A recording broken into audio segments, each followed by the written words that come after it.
Hola compañeros del Magíster Inclusión e Interculturalidad. Bueno, como me gusta hacer resumen y video, este texto de Álvaro Fernández Bravo, La invención de la nación, ¿sí? Bueno, hay que partir diciendo que hice un resumen de 10 hojas del texto, de 10 páginas. Lo primero que voy a decirle es que el nacionalismo, como plantea el autor, presenta una serie de paradojas. La primera es el contraste entre lo político y lo cultural, ¿vale? El autor plantea siempre esta dicotomía en la introducción, que el concepto de nación y nacionalismo tiene una doble militancia, digámoslo así, que puede ser vista desde un aspecto político y desde un aspecto cultural, ¿ya? Siempre se ha comentado en los textos que hemos leído hasta ahora que eh, hay una debilidad de estudios que permiten entender los límites de cuando hablamos de nacionalismo y a qué nos referimos con nacionalismo y también dónde están los límites de una nación. Por eso el autor plantea que el nacionalismo es una convergencia e, e interpretación en la cultura, ¿ya? Después el autor plantea una segunda paradoja, que es la intersección, es decir, dónde está el límite y dónde se cruza el nacionalismo con la cultura, ¿sí? Luego menciona obviamente el propósito del libro, que es incorporar al debate latinoamericano eh, los aportes sobre el concepto de nación y preguntas que se han hecho pensadores latinoamericanos, asiáticos y los de origen indio. Cuando se aborda el concepto de nación y nacionalismo, siempre se lo toma desde una concepción occidental. Por eso el libro también aborda que el nacionalismo es un concepto que algunos autores eh, lo enmarcan en la tradición occidental y más que nada en la tradición francesa política. Por eso comienza el autor en el primer apartado, a hablar de una tradición deificada. La palabra dei significa divinidad. Ya es como que de dónde viene esta edificación divina o tradicional de la nación, ¿sí? Y ahí establece cómo se produce el vínculo entre la cultura y la nacionalidad, donde los pensadores, ¿cierto?, le asignan un rol específico al concepto de nación cuando lo ligan a la cultura. Por ejemplo, la cultura nacional, la cultura literaria, la literatura chilena, la literatura boliviana, la literatura argentina, ¿sí? Y ahí como que el concepto de nación o de nacionalidad lo implican a un hecho cultural, ¿ya? Eh, claro, y ahí eso va formando una definición en la identidad colectiva de los sujetos que pertenecen a un país, a una nación, a un estado. Que después vamos a ver cuáles son las distinciones entre uno y otro que el mismo autor plantea, ¿ya? Y aquí en este momento el autor se acerca a una tercera paradoja, ¿sí?, que se desprende del nacionalismo, ¿sí?, que es su posición emancipadora y autoritaria. ¿Qué quiere decir con esto el autor?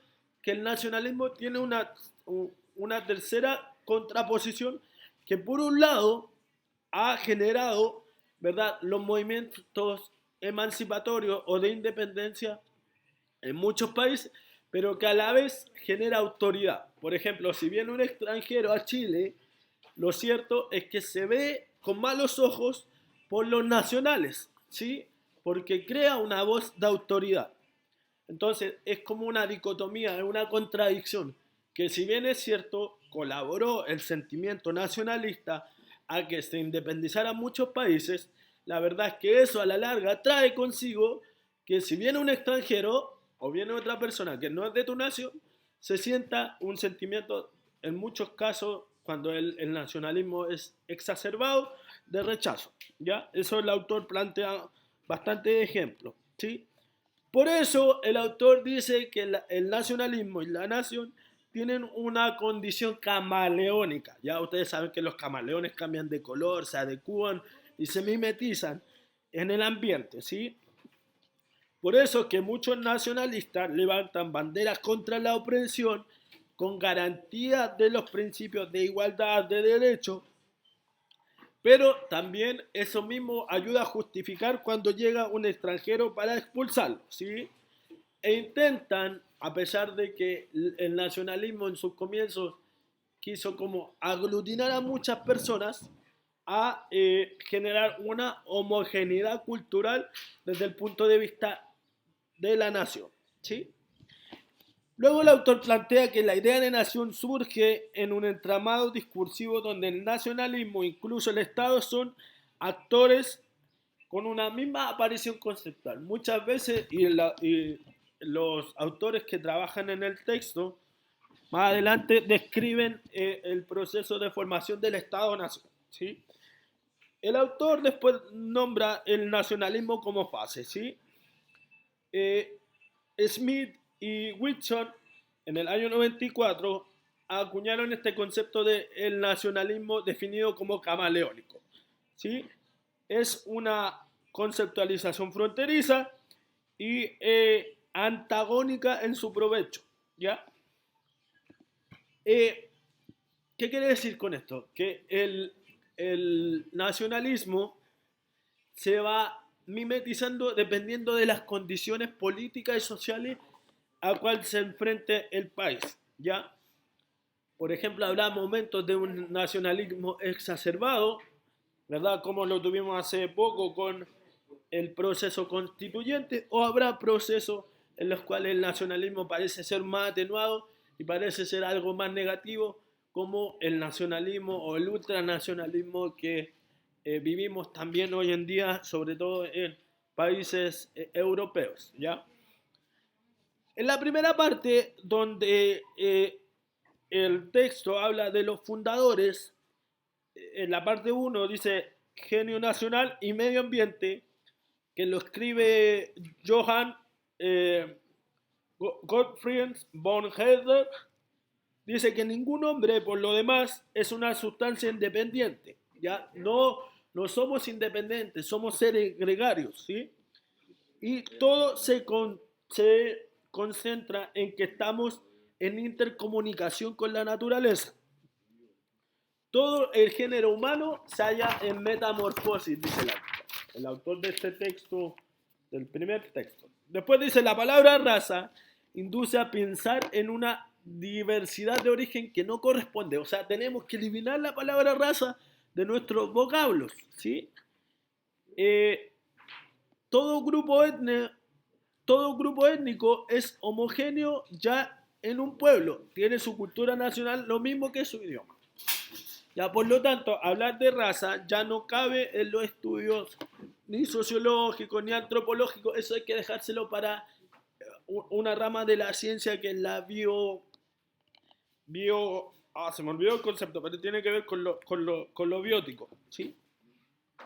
Con el análisis de la corporalidad, ya desde lo más científico exacto, no desde la ciencia del espíritu como la educación, la antropología o la sociología, ¿ya?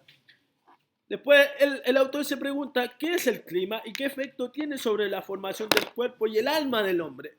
Por eso este texto es como un tanto filosófico y les puede dificultar en su entendimiento, ¿sí? Bien, el autor dice que muchas cosas van condicionando al hombre. Por ejemplo, eh, dice y plantea sobre todo en aquellos pueblos africanos donde el hombre se adapta, ¿cierto?, a las condiciones climáticas y por eso dice que las diversas combinaciones que se presentan en la vida forman parte del clima y su flujo y su flujo mortificante en las acciones del hombre. Siendo nuestra Tierra un globo, los continentes macizos montañosos que emergen de las aguas fomentan múltiples causas de factores climáticos que forman parte de la existencia de los seres vivos. O sea, no podemos estar abstraídos de las situaciones climáticas. ¿Sí? Bueno, aquí el autor habla sobre el carácter que ha asumido el clima en las distintas formaciones de las sociedades. ¿Ya? Después habla de la fuerza genética, que es la madre de todas las formaciones sobre la Tierra y cuya acción fomentada o retrasada por parte del clima ha actuado como auxiliar o antagonista. Ya. En términos generales, el autor plantea que hay una energía vital, ¿cierto? Que es una energía congénita, orgánica y genética que nos permite a nosotros tener una existencia y que eso tiene que ver con la formación de los pueblos, ¿sí? El ambiente regional, el ambiente, el clima, el medio ambiente modifica con extrema lentitud. En cambio, una mezcla con naciones extrañas hacen desaparecer en pocas generaciones los rasgos mongólicos, chinos y americanos. Bueno, el autor plantea aquí que hace falta que solamente se junten alguna vez un par de pueblos, un par de naciones, para que ya en 2 generaciones cambien los rasgos culturales de las personas, incluso los rasgos físicos. Lo que el clima se demoraría cientos de años o miles de años en cambiar, que se junten un par de naciones, lo hace mucho más rápido. ¿Ya? Pero sí, el clima sigue siendo un factor determinante, ¿sí? El clima es un cúmulo de causas, dice el autor, muy diferente uno del otro, y en consecuencia actúa lentamente, como bien decía antes, sobre el hombre y cambian el hábito y el poder genético mismo, ¿sí? Bueno, ahí el autor toma palabra un poco desde la creencia de los pueblos, cómo los pueblos se van conformando en esto que se llama nación. Que es el texto más fácil. El de Renan, que es un poco más sencillo, que yo lo he ido trabajando también con octavo, acá en la escuela. Estoy diciendo que estoy grabando en la escuela. Es que generalmente se comete un error más grave, dice Ernest Renan, que es un teórico político de los conceptos de nación. ¿Sí? Cuando Renan en el texto se pregunta qué es una nación, dice que se comete un error grave al confundir la raza con la nación, ¿sí? Y se le atribuye a grupos etnográficos y lingüísticos una soberanía a una soberanía real a aquella que realmente tienen los pueblos. ¿Qué quiere decir con esto? Que muchas veces la raza se confunde con la nación y la raza viene a ser lo que sustituye la voluntad general del pueblo. ¿Ya? Por eso, casos tan extremos como el de la Alemania nazi, viene a confundir este término de raza con el de nación y después de supremacía racial con supremacía nacional. Eh, ¿Por qué es importante saber esto? Porque cuando se quiso formar, luego del Imperio Romano y después del Imperio Carolingio, una unidad europea, no se pudo porque Europa es tan distinta que atreverse a hacer lo mismo que querían hacer los romanos por fuerza y que después el Imperio Carolingio a través del cristianismo quiso imponer, no es posible en Europa porque hay un conjunto de pueblos, ¿sí? Que están cada uno con sus tradiciones, con su historia, con su religión. Por eso dice, la nación moderna es más un resultado histórico ya producido por una serie de hechos que convergen en igual sentido, ¿sí? Y ahí el autor habla de cómo Suiza, Holanda, Bélgica son ejemplos de una tradición histórica y, por ejemplo, el caso de la Gran Bretaña es heredera de otra tradición histórica, ¿sí? Ha de admitirse, dice el autor, que una nación puede existir sin un principio dinástico. Incluso naciones formadas por dinastías pueden separarse de estas sin dejar por eso de existir. ¿Ya? La raza, dice el autor, como la entendemos nosotros los historiadores, se hace y se deshace. El estudio de la raza no cabe en estas concepciones teóricas. ¿Sí? Ahí da después luego el autor el ejemplo de Suiza, de que a pesar de ser una sociedad muy eh, heterogénea, ¿verdad?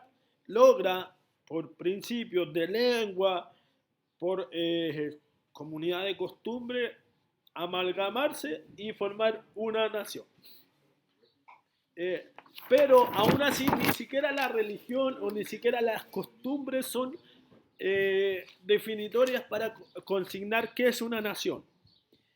Y dice el autor, una nación, y aquí viene lo importante del autor Renan, que es un afamado, por Dios, están tocando la puerta.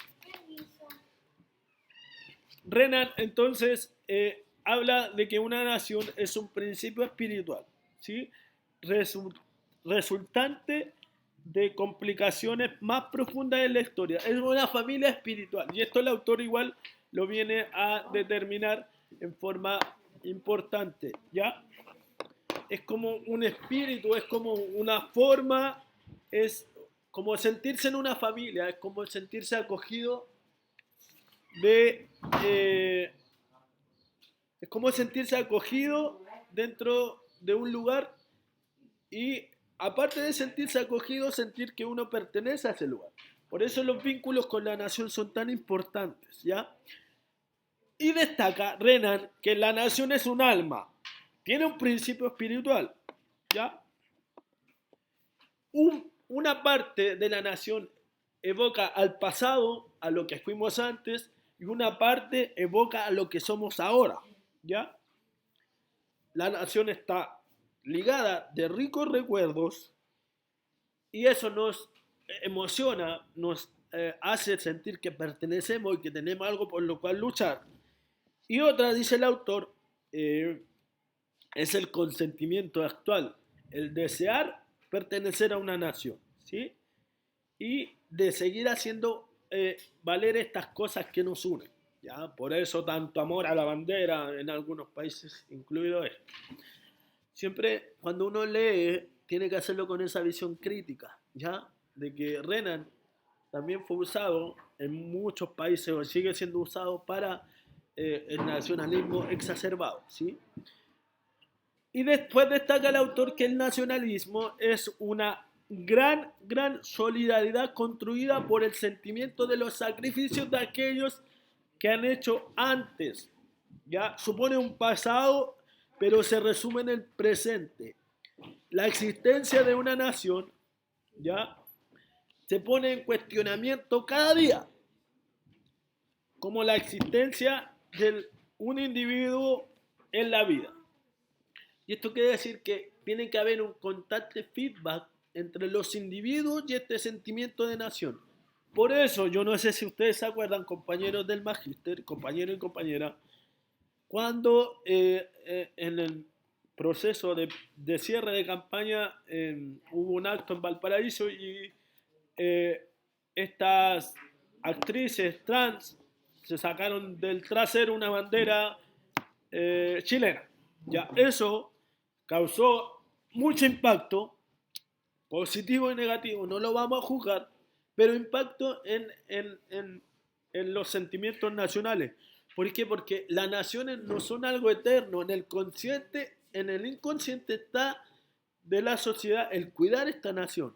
Y por eso para algunos les pareció algo muy malo y por eso para otros les pareció un acto de descrédito a la nación o de decir, no me importa la bandera, nosotros somos más importantes que la bandera. Puede tener esas dos acepciones, ¿sí? Esas dos miradas. Bueno, algunos dicen que tener una nación es buena y necesaria y otros dirán que su existencia nos termina coartando muchas libertades, ¿sí? Dice el autor, el hombre no es esclavo de su raza, ni de su lengua, ni de su religión, ni incluso de los ríos, ni la dirección de las montañas. Cada individuo tiene el derecho a existir, tanto pruebe por su fuerza los sacrificios que exigen la abdicación del individuo por el provecho de una comunidad. Es decir, que nosotros cuando somos parte de una nación, sacrificamos libertades y pensamientos por pertenecer a una comunidad. Y esa comunidad se llama nación. Por eso es que el autor dice que la nación es un alma, es un espíritu que nos une. Ya por eso ha sido tan mal interpretado también por los nacionalismos exacerbados. Bueno, les podría seguir leyendo todo el texto, pero nada, este video es muy cortito porque ahora tengo clase en otro curso y tiene una segunda parte. Nos vemos después.